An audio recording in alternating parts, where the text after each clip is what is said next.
Good evening, ladies and gentlemen, and welcome, yes you've guessed it, to an impromptu video. I hope everybody is doing well. I hope everybody has been having a good weekend, and I hope everyone's getting themselves in a good enough mindset to negotiate the coming week. I'm very well, thank you very much for asking. As you can see, I'm stood outside a church.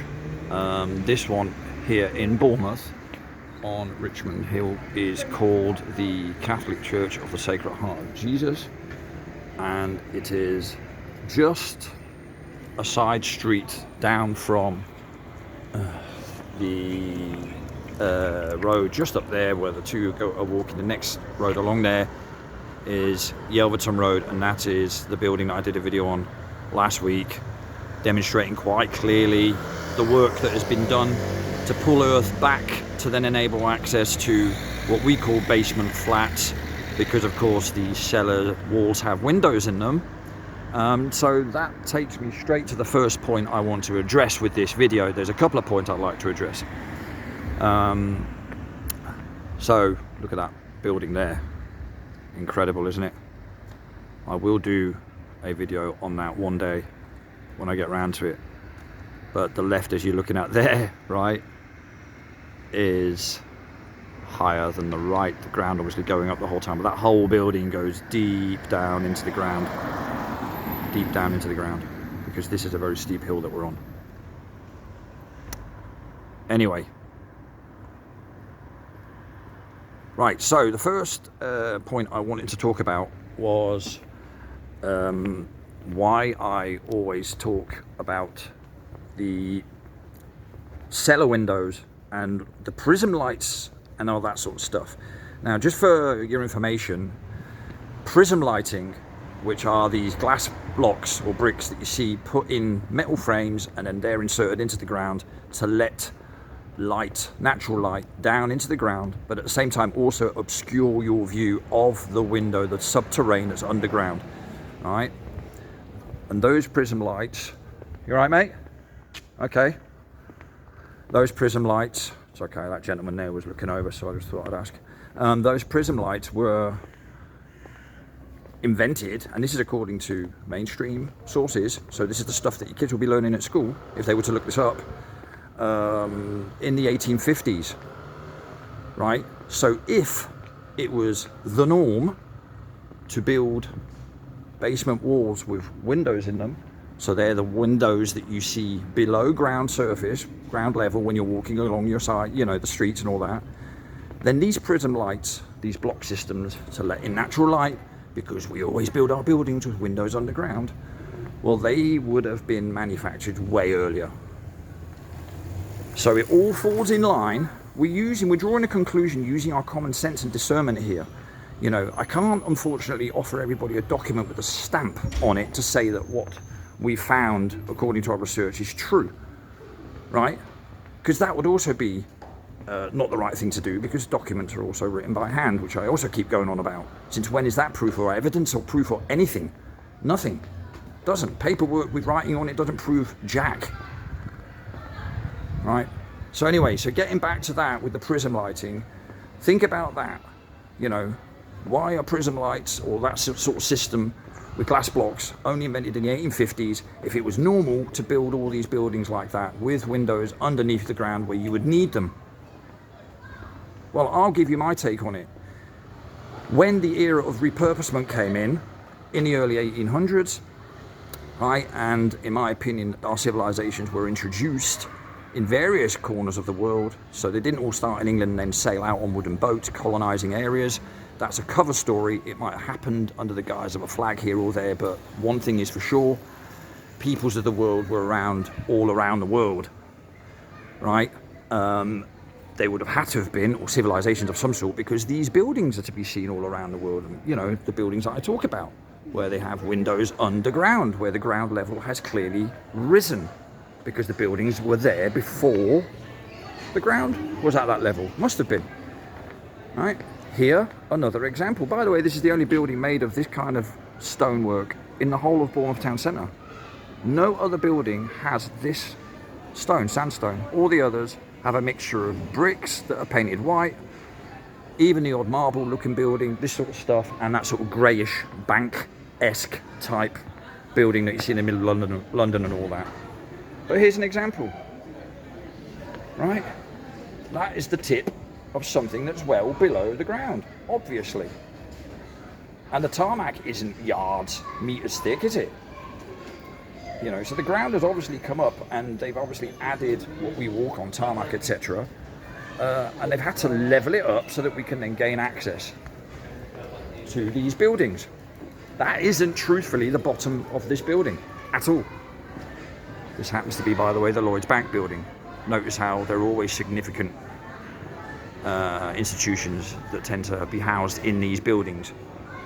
Just as what would have been the case when they would have introduced our system back in the 1800s, the significant buildings would have been taken on board to do certain things via an organisation called Oddfellows. Look them up. A financial arm of the Masonic system. And here you have your prism lights that I talk about. Alright, this one happens to have Hayward's Limited in London. I made reference in a group chat that I was in, that I took part in a couple of days ago, to St Pancras in London. But it was certainly suddenly in industry. They will obviously mass produce these things because they realised they needed them. You know, you're not going to build your houses and then realise you need them. What you're going to do is you're going to realise you need them by way of what you observe in terms of the buildings that are existing around you. That's what would have happened, right? Oops, I built a building a bit too deep. We're going to have to manufacture prism lights. No, of course not. So, I just wanted to address that topic because you find this everywhere. And notice here again, you know, it obscures your view in, but it will let the light in. So you can never normally see what's going on under there.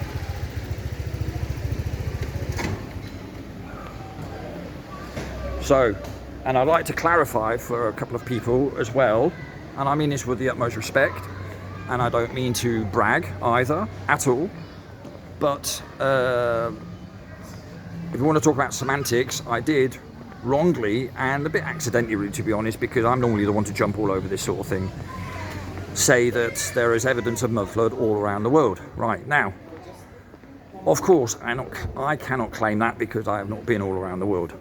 So, I will rephrase that sentence and claim this.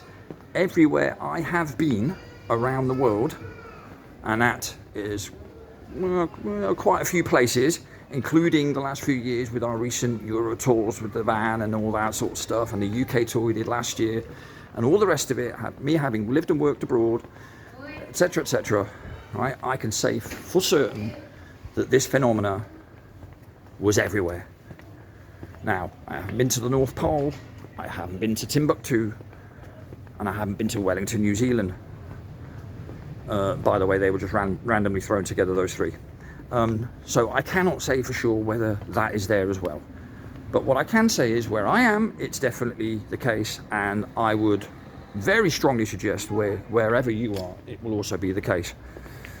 Here, another example, the church that I was stood outside of a second ago. Wouldn't be out of place in Italy or southern Spain or France, but it's on the south coast of England. So I just wanted to clarify that of course I haven't been everywhere on earth, so no, and I guess you were right to pick me up on that, but of course it's a little bit of a cheap shot, because at the end of the day, aren't we all trying to figure this all out together, especially within the truth-seeking communities? I mean, these are attacks I'm getting, not attacks, that's a bit too strong, but these are sort of snipes that I'm getting from within our own ranks, shall we say. And I think I know why, because the old world research uncovers a few things that would put certain belief systems into question. I shan't expand on that anymore. Okay, so this is Albert Road. Now, the next thing I wanted to address, and I said I would, so I'm going to, is the question of why I always mention education being a key point in our timeline as a civilization. Okay, Well, the reason why I mention education being important is because, and just hear me out on this, here's what my logic tells me. If you have architects and if you have city planners, engineers, whatever, anything and everything that exists in the building trade, right? And they possess a certain expertise, which would include reading and writing, because that is the way you document what you've learned, that is the way you pass on information, that is the way you communicate, etc., etc., etc. That is the way you get tested, and all the rest of it. Peer reviewed, for example, right? Now, for you to have expertise at all, you have to have a population that is largely literate, not illiterate. Because where does then that higher education come from if you don't have a grounding kind of education, even if it's very basic, whereby people can read and write, for example? Now, your history books, your official history books, will tell you.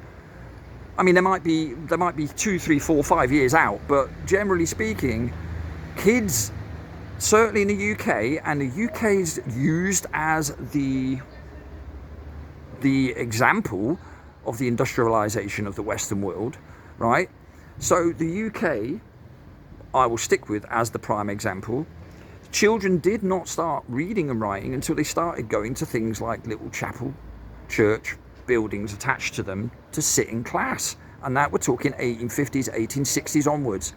The school curriculum as we know it today, with all the other things attached to it, including universities and such like, higher education and all that, right? They haven't been around until the early part of the 20th century, 1920s, 1930s. And if you do not believe me, please go and look that up. And vary your sources, of course.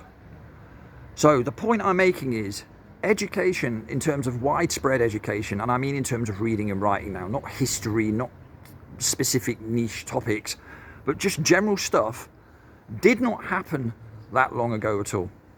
It's quite recent, 160 years maybe, maximum, and I'm being quite generous there. So there is no way on earth that you would build one of these amazing cathedrals that you see all around the world. Let's take Salisbury Cathedral in England, for example, which is even officially 800 years old, right? There's no way you could even design one of those on a piece of paper using your imagination without having some sort of educational skill, because you'd have to have measurements, you'd have to be able to write that down, note it down, you'd have to know what materials to use, blah, blah. I'm not going to bore you with it now. You can imagine, it's a one hell of a process. So, that's just one building. And I'll be careful how I phrase this, but going by the research that I've done and friends that I have living throughout the world who I'm in touch with, they can definitely subscribe to that and confirm for me that the same buildings exist there as well, be it in Australia, be it in Argentina, North America, or wherever. Certainly throughout Europe, I definitely know, because I've seen them myself. So how does that all work? Before telecommunications and all this sort of stuff that you would need for all that to be even possible, you wouldn't have done this before the 1900s ever, or hardly any of it. You could do the cladding, which is what you're seeing on the building when you see stamps on it where it says 1896 or whatever. Well, yeah, that would be the repurposement of them. The cladding, the cleaning up, the pulling back of the retaining walls like this here, to then enable access below. For example, as you can see, this building goes deep down, but we're only getting to see this on the front, right? We're seeing this all over the place, everywhere. And there's windows down there, which means there's got to be another level below that. You're not going to have your lowest level, your foundational wall, have windows in them. It's just not how structures, certainly of these solidity, that we don't build them even like this anymore, right? That's not how you build them. Anyway, yeah, so the education thing is absolutely vital for me. Absolutely vital. If you haven't got a population that can generally kind of read and write and know the alphabet at least, and that sort of stuff, then how are you ever producing experts or fields of expertise? How are you ever doing that? How? Smoke signals? Anyway, so they were the two main points I wanted to address. You know, feel free to help me out in my endeavor to try and get to the bottom of it, or at least, you know, tick off those boxes that the officialdom sort of feed us, the nonsense, right? Rather than take pot shots at me, because I'm actually only trying to pass on some findings based on what I see. And there are plenty of other people who've done this as well, who are doing it as I speak, who've done it way before me. But I kind of go out a bit sort of, how can I put it? Without any preconception, I just look at what I see and then talk about it, and then I add in my knowledge of what I've learned and read up on in terms of the official historical kind of narrative, and that would include timelines. And, you know, just to round this video off, the 1800s is where it is all happening. That is where everything kind of happens, including photography, all that stuff that you need for a society to even work. And that, in my opinion, had to be rolled out simultaneously in lockstep throughout the world. Anyway, I won't expand on that too much now. I've already exceeded 16 minutes. So I'd just like to leave that there then, from a very, very sunny Bournemouth.